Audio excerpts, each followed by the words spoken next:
kind of close with Bishop Jakes. And we decided in one of the times he was there, it was going to be his birthday. I was able to convince my mother to let me drive her car as I didn't have a vehicle. I said, well, we're going to take him out to eat. I want to drive your car.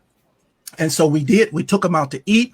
And it was decided after we were done taking him out to eat that I would be the person to take him back to his sleeping place, which at the time there was a lady named Sister Giles.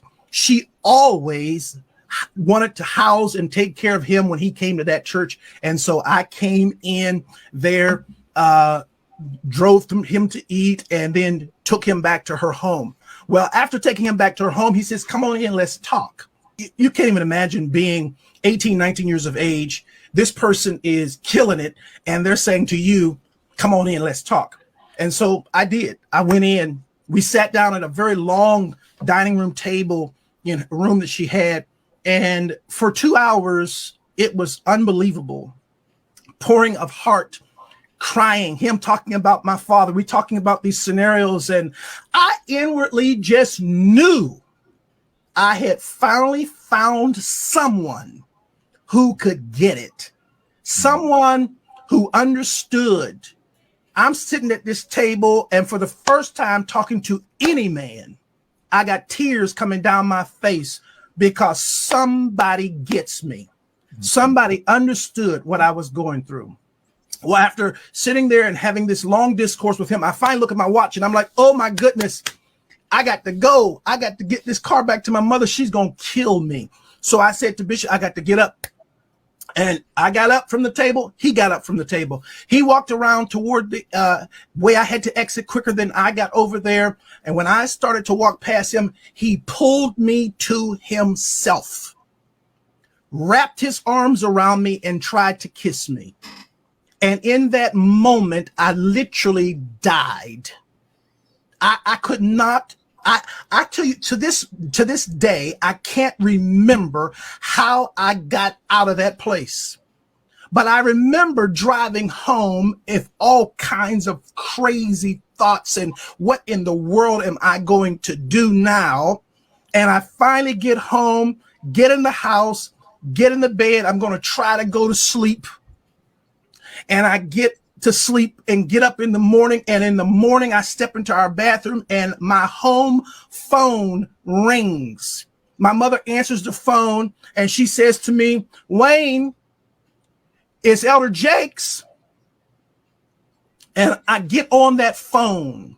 And when I get on that telephone, I can hear water. He is sitting in a bathtub. And in that thing, he says to me, without any hesitation, there's 3 things I need you to do.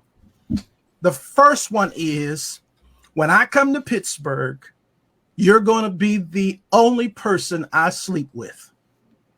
The second one is, you can't sleep with anybody else because I don't want to give my wife anything. And thirdly, I will take care of you the rest of your life. Cap.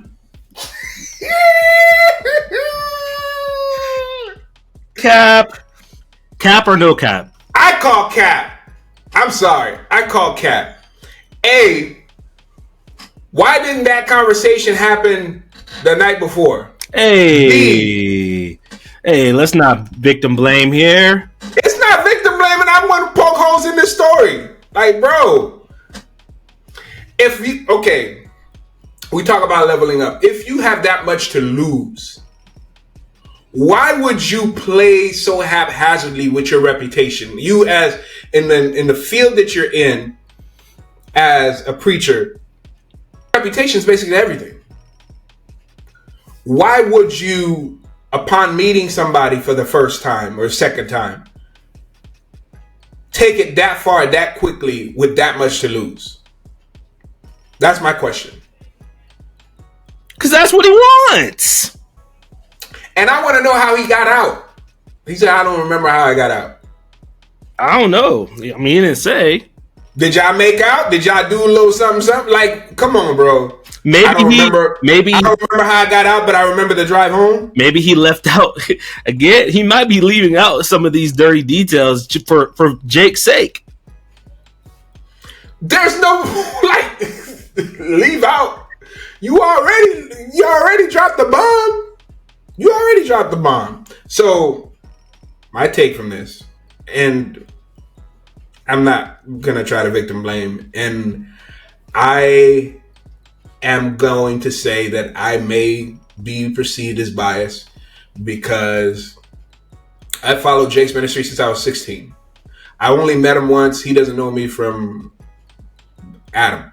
But when someone is in that position, yes, power does bring out whatever is in you when you feel like you're big enough, bad enough to do whatever you want to do. But I believe that from what I've seen with Jakes in terms of his strategy, right, as him being a strategist in business, like if you're going to do nefariousness, your strategy's got to be on point. Am I wrong? Yeah, but also you got to understand too, sometimes you can feel invincible. Bro, come on. Like, and two, like, okay, to your point, from Jake's perspective, if this is true, and this is alleged, big allegation. If this is true, a person with an immense amount of power and influence at the time, this is right around the time they say that Jake's ministry started blowing up. Everybody's calling him. Everybody wants him to come preach. Every church that he preaches at is packed out. He's raising a lot of money. He's making a lot of moves. If you look at it from Jake's perspective, if what bro is talking about is true, he probably feels like, well, why would he say anything? It's my word against his, and we know that pastors, nobody's gonna believe somebody over a pastor. Like, it's gonna be hard for somebody to believe someone over the pastor or a major influence in the faith community. Like, I can totally see that Jakes would feel like, man, there's no way this young man's gonna say anything to me. And maybe the young man, maybe he, in his story, he was an aspiring pastor, preacher. Why would you speak against that? Like, because you talking about him, it's also talking about yourself as well. You're young. You have aspirations towards ministry. You don't want to ruin those by people finding out that you have same-sex attraction. So why would I out him? And especially if there is, some hope of getting something out of the deal. Jake said, I'm going to take care of you for the rest of your life. That's what made it for me, bro. For the rest of your life? That's cap. That's bro, for the rest of your life? And what does that mean?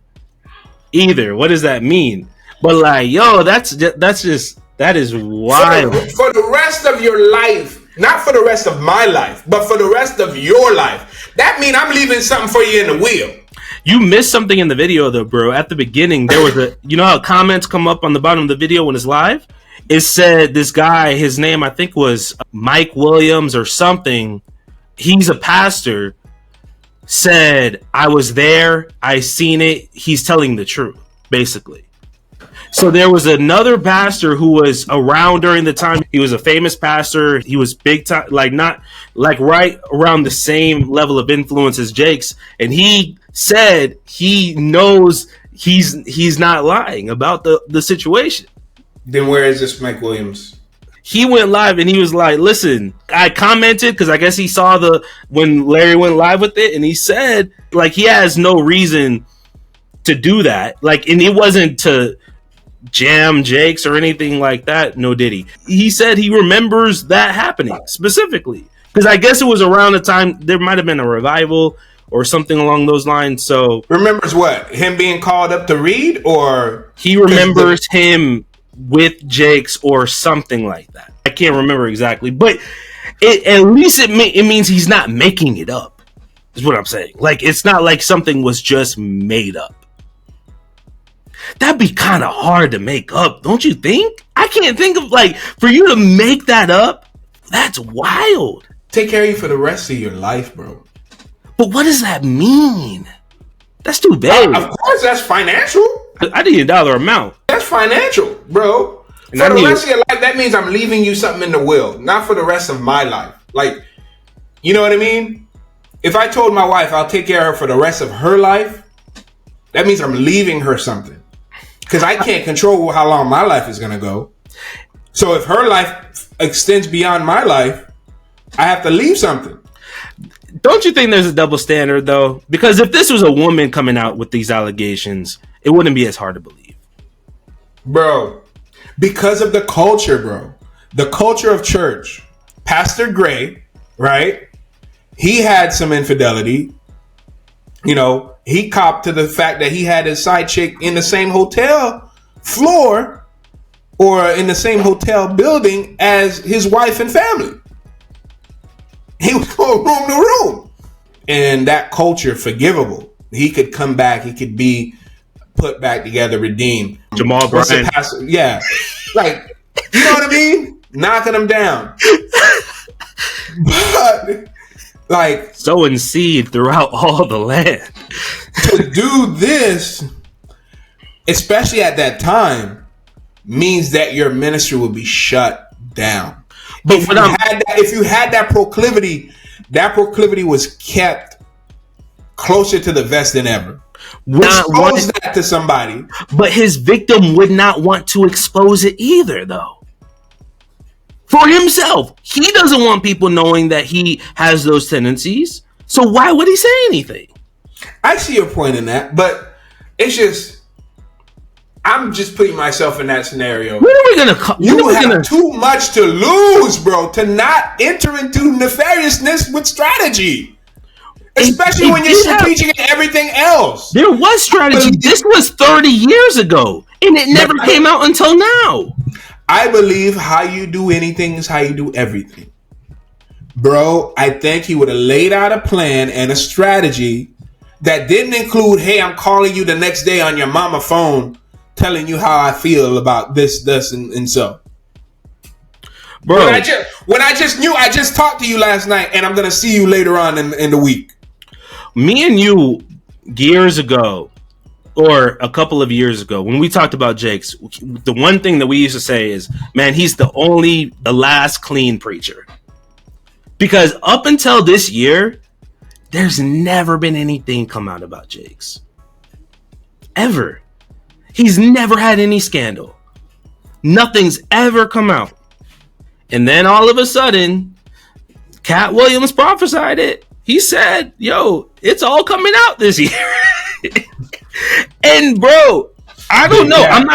I'm not saying it, but to your point though, like, we got to stop the cap, man. We got to stop the cap and stop acting like there is not a lot of homosexuals in the church. There is. There are a lot of homosexuals in the church. It's just the truth. Let that sizzle in your spirit. Preachers, musicians, definitely musicians. And like gospel artists, all that stuff. So like, would it shock me that this is true? No, it shouldn't shock anybody. No one is beyond reproach. But what I question is, see, I don't even question whether or not he does have that proclivity. I don't know. So what I question is the lack of strategy in doing. How is it not strategic though? It never came out. None of us ever heard anything about him. It never came out until now. Bro, I'm sure Buddy was telling people before this. It's just now that he got on a bigger platform and now bro, this was not his first time telling that story. I could almost guarantee heard about this is the first time I've heard of it, but I guarantee you he's been telling it to other people. Because you don't just wake up and decide to tell the story for the first time on this major platform. Because you had to tell it to at least one person for that platform to hear about it. So he's been talking and telling these stories. It never hit the major it never even affected his brand though. Nobody ever knew anything about it. If people would have known anything about this stuff, it would have been Jakes is lawyered up. Bro, now Jakes is lawyered up. He's got his bread now is way stronger than it was then. He has been protecting his brand for all this time. It just came out now. So to me, I'm not even going to say it wasn't strategic. It seemed like it was. And I'm sure there were more. But there's stories about Jake's getting with other women too. That's what I'm saying, bro. Being in a high capacity position where you're leading a massive church, you have massive conferences, you have massive business deals. Mm-hmm. It comes with massive stress.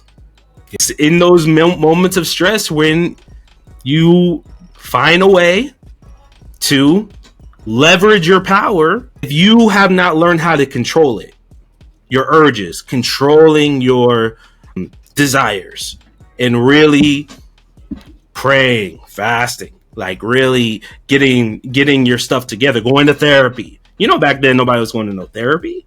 So they just find ways of relieving their stress in whatever that looks like for them. My main thing, which I continue to harp on, is the lack of thinking 2 or 3 steps ahead before and the other part is, I knew he was in a bathtub.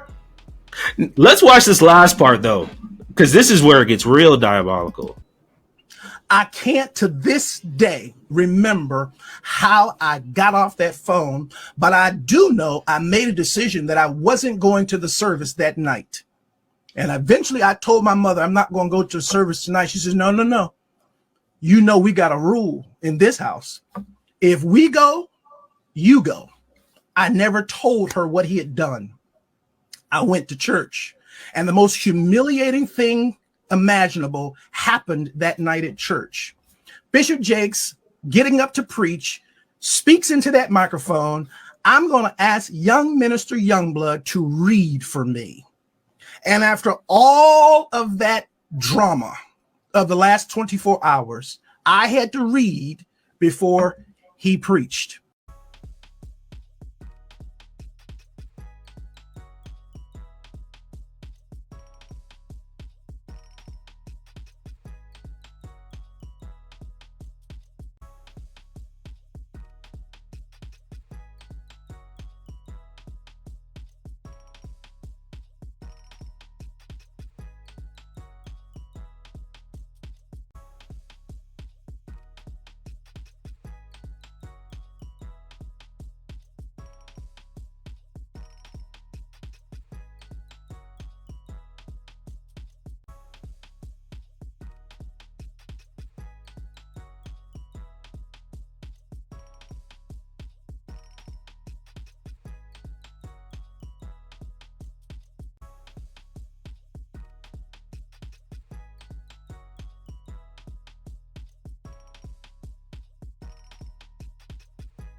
That is diabolical.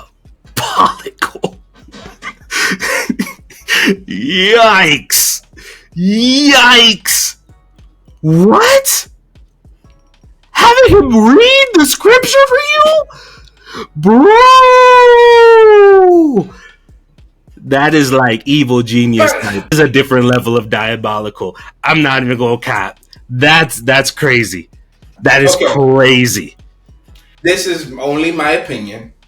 I am open to being wrong.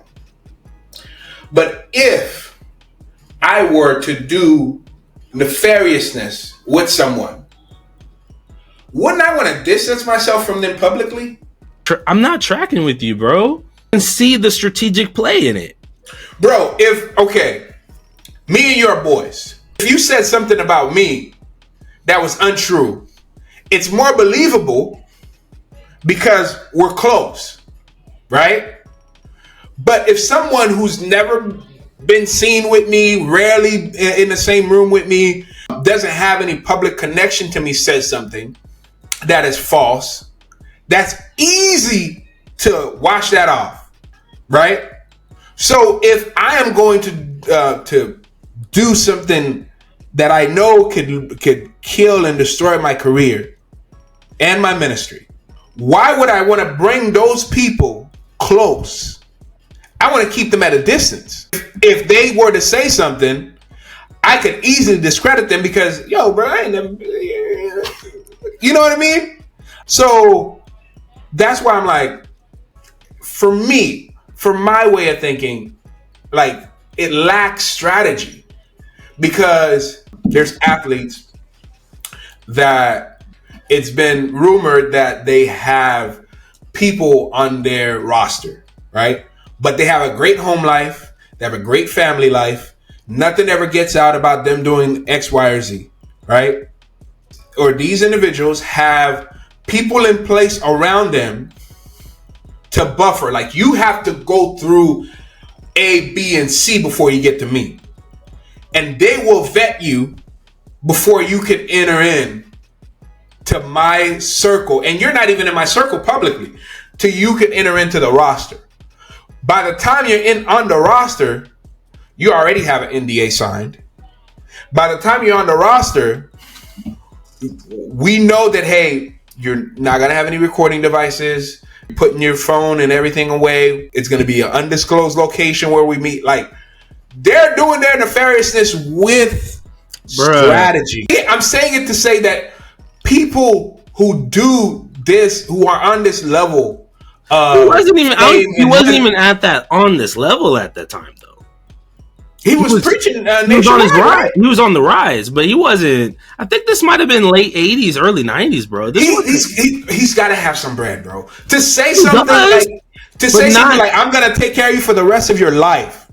That was wild, but I don't know. Like, that can mean so many different things. What? But bro, okay, what do you think it means? I'm sure it means money, but like, how much is? I don't know. What, $1,000 a month? Whatever that means. But the reason why I don't agree with your take in terms of strategy is, number one, if I know the victim has more to lose by saying anything than they do by not saying anything, then I don't really have to worry about it. And then two, me looking at him like a young mentee that I'm mentoring, there's not going to be, because he mentioned you're going to be the person that I sleep with when I come back here. So people have to see that you're like my little homie. I never think in that scenario you should think about what they have to lose. You got to think about what you have to lose. But in terms of the way he has more to lose than. No one was really coming out about that type of stuff back then.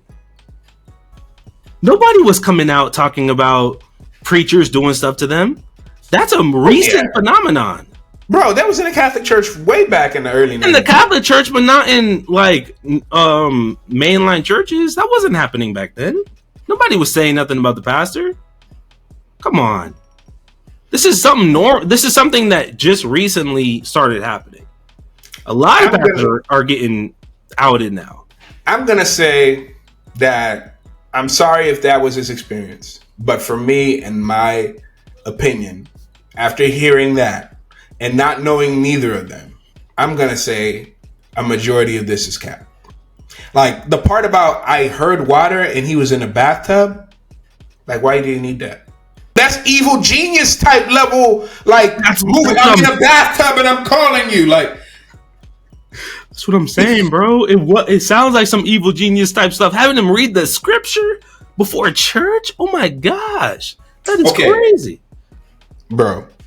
I'm gonna say this, and this might not make the final video, but what if this person got so infatuated with the other individual that they took something and made it more than it was? Some things I have to find out. How could you remember that the water was falling and he was in a bathtub, but you don't remember how he got out the house? Dude, I'm not going to get into that. But I know, like, I can only speak for myself. That's not my struggle. I can't go there. You can never make any type of suggestion that I would do anything like that to you privately or anything. You couldn't even come up with that suggestion. Like, that doesn't even resonate. The fact that it could even be suggested is kind of sus. It's sus. No, but listen, okay. Think of someone that you've been, that's a gentleman, that's a young man that you've been cool with for a long time. Yeah. Right? And you've mentored him, and me and you are probably thinking of the same person. If that person came out and said, Larry tried to X, Y, and Z to me, you would be like, wait, what the heck? But then you can say, okay, y'all hung out together. Y'all spent a lot of time on the phone. Y'all were texting. I believe if that happened, there would be such a mix-up. There could not be any details. Could not be delivered in this way. You're really trying to do that? It would not be able to be delivered in sequential order like this. He invited me to his city. We had lunch. Then you fill in all the, we went to this park and then stuff that didn't happen. Right? If somebody said that about me. Mixing stuff. Yeah, that's what I'm saying. If somebody said that about me. Yeah. If somebody said that about me and I'm at the level Jake's is right now, and it was the level of cap that it would have to be, because again, that ain't my struggle. It's just not. There's nothing about that I ain't perfect, but that ain't my thing, right? That's how you burn the bed. The level of attack, like if somebody tried to put that out about me and it just was blatantly not true. No, it's I true. would use my public sprinkled with truth. I would use my platform to debunk it because I would have no reason not to. Using your platform gives it more credence. No, it doesn't. Bro, his reach, this person's reach, and the platform that he's on, it pales in comparison to the reach that Jake's has. He's on CNN. He's on MSNBC. He's doing talks for Fortune 500, Fortune 100 companies. He's on a whole different level. For you to mention this individual brings them up to a level that their voice, you're magnifying the voice. But you don't even have to bring them. It's a very small piece of the pie that knows about this. I get it. And it wasn't his brand; it was Larry's brand, which is bigger. So it's not really. I'm talking about Larry's brand pales in comparison to Jake's brand. I'm thinking about the way, like, even if I have stuff out there that I don't want to get out, if something comes out that's like blatantly like just crazy, that it's just not me. I'm not saying I'm gonna go and respond or whatever. But like the level of lawyer, I'm not risking anything by attacking it because it isn't true. You know what I mean? Like if it's not true, or I might throw a jab during a sermon or whatever, like just saying like, y'all, like, why people out here lying like that? Like if it was that crazy, bro, the more attention that you give to it, the bigger it grows. J-Dub knows what I'm talking about. I understand that logic when there is a smidge of truth in what people are saying. There's always a smidge of truth. That's what makes the lie good. There would be no smidget of truth for me in that situation. Bro, You would have to completely make it up. have you ever had lunch with another male by yourself? Yeah. Okay. Normal. But that's what I'm saying. You take the normal and you sprinkle in some lies. So after lunch, we went for a walk. We ended up in the park. Yada, yada, yada. Like, bro, all you have to do is add some lie to the truth. Then they're like, oh, yeah, they did go to lunch. Oh, yeah, he did read for that service. You feel me? And he did take him home. And then what happened in the middle, it may or may not have happened. That's all I'm saying, is that because that person is in close proximity, they have a higher ability to bring you down. So if you are gonna engage in nefariousness with someone, they have to be distant from you publicly so you can discredit them easily. That is my opinion.